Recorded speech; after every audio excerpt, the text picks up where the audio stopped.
Stop Covid peut-elle aspirer nos contacts? C'est l'application mise en place par le gouvernement pour savoir si l'on a croisé quelqu'un de malade.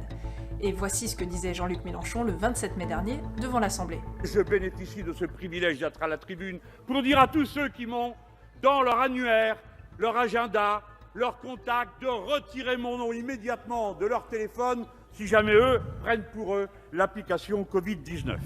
Le député vient en fait de propager une fausse information qui circule sur les réseaux sociaux. À en croire ce post, l'application peut avoir accès à vos contacts, voire les aspirer. Pourtant, c'est faux. Baptiste Robert est hacker et il a analysé le code de Stop Covid.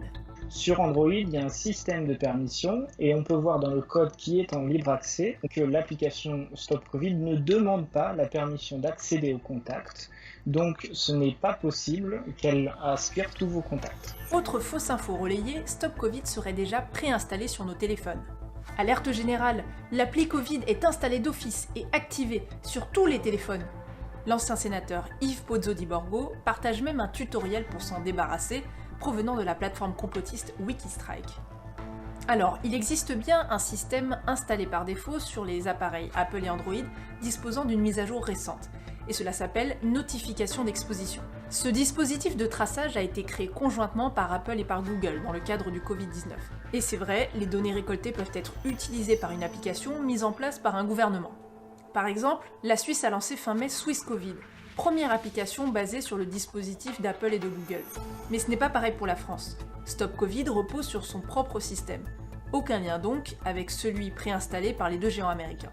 Et voici comment fonctionne l'application proposée par le gouvernement français. Déjà, vous pouvez la télécharger et elle n'est pas obligatoire. Ensuite, elle repose sur le principe de contact tracing, ou traçage de contact. En gros, l'utilisateur garde la trace de tous les autres utilisateurs avec qui il a eu un contact rapproché sur 2 semaines. S'il découvre qu'il est infecté, les autres sont prévenus grâce à une notification. Et le contact s'établit entre 2 téléphones qui disposent de l'application et quand le Bluetooth est activé. Elle n'utilise pas de localisation GPS. Mais faut-il avoir peur pour ces données?